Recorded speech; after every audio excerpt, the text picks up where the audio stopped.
Sa dami ng mga dumalo sa Sinulog Festival ng Cebu, nagkawalaan ang mahigit 100 mga cellphone.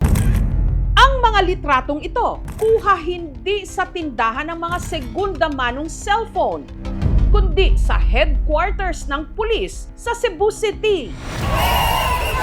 Karamihan sa mga cellphone na ito, di umano, ninakaw sa kasagsagan ng Sinulog Festival. Kaya ang ilan sa mga naisnatcha ng cellphone sa kalagitnaan ng selebrasyon, nagbabaka sakaling dito nila mahahanap ang dinekwat sa kanilang cellphone. Pinagtunan sa tanak ako itong girigalo pag birthday niya. Nawala rin ba ang cellphone mo nung sinulog? Titigan ang mga ito. Isa sa mga nadukutan ang modelo at male pageant title holder na si Kenneth. May work kami as a model. Pumupunta po kami sa mga events and after po nun, we have after party. Ang kanya raw cellphone, isinabit pa niya sa katawan niya. Kung kukunin man yung cellphone ko ng someone is pwede ko siyang mamalayan agad. Pero bandang alas 4 ng madaling araw nitong January 19, May humarang po sa akin ng mga group of people. Tapos akala ko po mga kilala nila ako. Tapos nagpa-picture. Right after po nun, na mga 3 to 5 minutes, di ko na po makita yung phone ko. Pagtingin ko, sobrang gaan na ng sling. Sobra po akong na-shock. Binala ko pong sundan, kaso nagmamadali din po ako papuntang airport. Kaya wala na talaga akong time. kinabukasan, sinubukan ni Kenneth na gamitin ang device tracking feature ng kanyang cellphone kung saan malalaman dapat ang kinaroroonan ng kanyang cellphone gamit ang GPS o Global Positioning System. Nakita niya na ang cellphone nasa Quezon Boulevard daw sa Cebu. Around one day siya doon. Hanggang sa bumiyahe na po ito papuntang Samar. Nagpasay siya, tapos Malate. Nag-notify na lang daw ang cellphone na nasa isang mall na ito sa syudad ng San Juan. Sa Find By, matatrack ko siya na andito siya ngayon sa San Juan. Sobrang lungkot po. Bago po kasing bili yung phone na yon. And sobrang gamit ko yun sa work ko. Wala talaga akong hinahala na tao kung sinong kumuha ng phone ko. But gusto ko talaga mabigyan ng hustisya yung mga taong nanakawan. Isa pa sa mga lumutang na biktima, si Melvin, na nanakawan ng bagong bili pamanding cellphone. Nilagay ko siya sa harapan ng pocket ko. Pero kasi parang pagsanay na tayo sa likod nilalagay. After I check my phone, then nilagay ko sa likod ko. Hanggang sa naramdaman ni Melvin na may pumuntirya na sa kanyang smartphone. I was talking to someone. Parang binangga ako, then kinuha siya. May few akong taong suspetsa.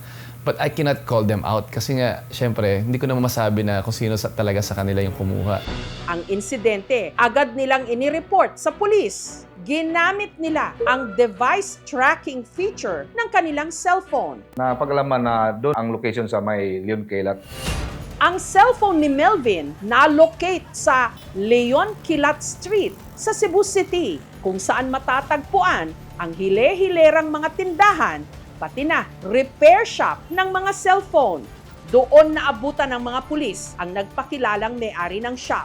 Hinalughog nila ang lugar. Binuksan yung room. Doon tumambad na merong 3 bag na na-recover doon na may lamang mga cellphone.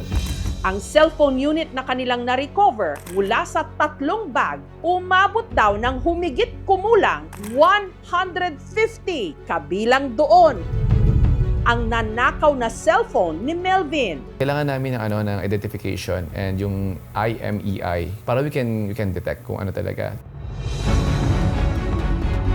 Ito na yung phone ko. Nakuha ko na siya. Yesterday lang. Tinanong yung may-ari kung bumibili ba sila ng cellphone. Bumibili lang sila. Hindi na ina-admit na bumibili sila ng mga nakaw. Ang may-ari ng shop nasa kustodiya na ngayon ng PNP. Papatawan po siya ng kaso under RA 1612. Yung bumibili ka ng mga nakaw, ng mga bagay, 6 years to 12 years ang imprisonment yan. Yung kung mapatunayan na nagkasala ka. Matapos namang kumalat ang balita tungkol sa mahigit 100 mga cellphone na na-recover ng pulis, Ang ilan sa mga naisnatchan agad na nagtungo sa tanggapan ng PNP. Bawat claimant binigyan ng pagkakataon na mabusisi ang mga cellphone. Namasin ko nga basin usa pod ako a cellphone nga naa diri. Isa sa kanila ang estudyanteng si Dave na nasalisihan daw nung kasagsagan ng Grand Sinulog. Nasa bulsa ko lang siya. Dahil nga nakita ng kaibigan ko na bineso ko lang, at least 3 seconds lang, nawala na cellphone ko. Wala akong naramdaman na kamay. Super swift and quick lang talaga. Agad trinak ni Dave ang location ng kanyang cellphone. At huli raw itong na-trace ng tracker sa Leon Kilat Street din. I understood the situation na mabibenta na talaga yung cellphone ko. It's sad. Ilang saglit pa, Oh my God, it's there. This one. himalang nahanap ni Dave ang kanya raw cellphone. Ano yung palatandaan niya, sir? Phone case.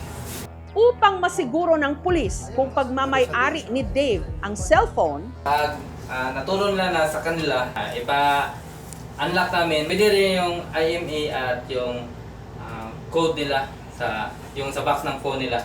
pero dahil naka-factory reset na ang unit ni Dave, hiningi na lang ng pulis ang IMEI nito o yung International Mobile Equipment Identity. Unique na ID number daw ito ng isang cellphone na hindi kapareho ng kahit na anong ibang unit.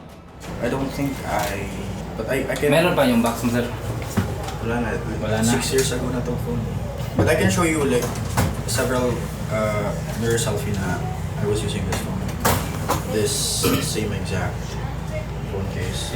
Pero dahil hindi ito tinatanggap na pruweba ng PNP, ang tanging magagamit na lang nilang palatandaan ang SIM card nito. Yung SIM mo, sir, anong SIM? Anong number mo, sir? 09. Ito nga kaya ang nanakaw na cellphone ni Dave?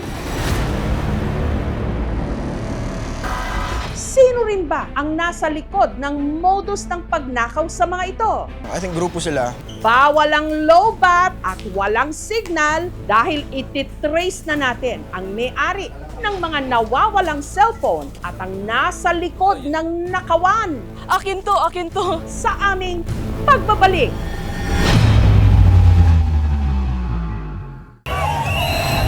Sa kasagsagan ng isa sa pinakamalaking pista sa bansa, ang Sinulog Festival sa Cebu, ang sigaw ng ilang mga nakifiesta, hindi viva viva, kundi hustisya. Marami raw kasi sa mga dumalo, ninakawan ng cellphone.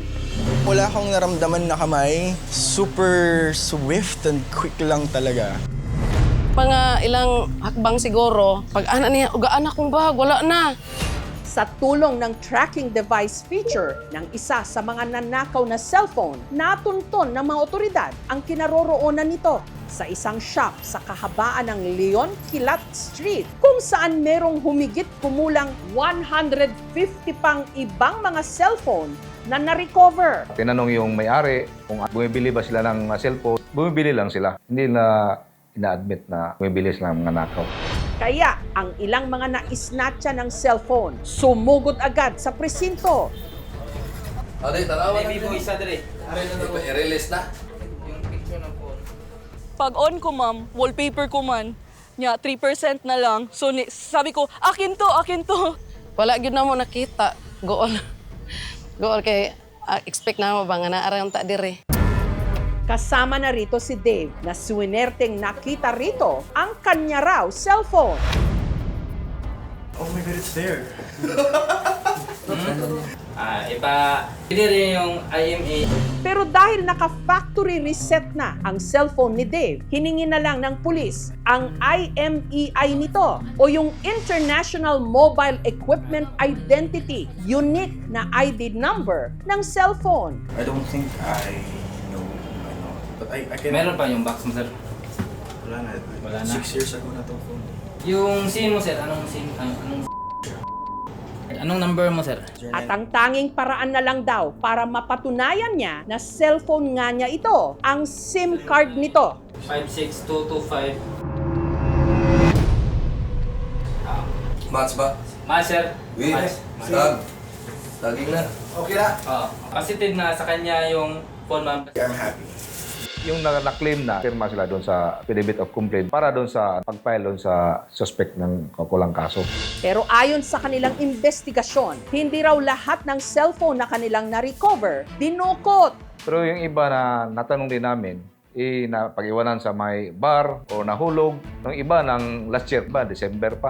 Ganun. Siyempre, yung makakita, yung nakapulot, hindi man niya mapakinabangan yun kasi mayroong PIN. So, naghanap siya ng paraan kung paano niya pakinabangan. Mga newer models, mahirap na silang i-jailbreak, no?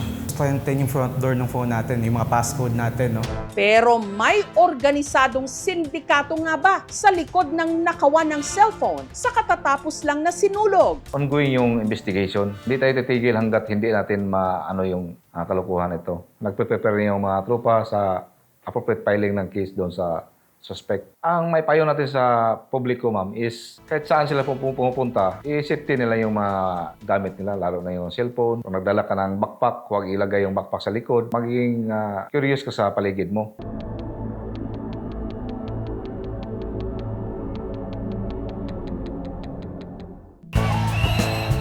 Sa mga engrandeng selebrasyon kung saan hindi mahulugang karayom, ang mga makakatiang kamay sumasalakay. Kaya magdoble ingat para ang ating mga cellphone sa mga kawatan maging cannot be reached. Thank you for watching, mga kapuso. Kung nagustuhan niyo po ang videong ito, subscribe na sa GMA Public Affairs YouTube channel. And don't forget to hit the bell button for our latest updates.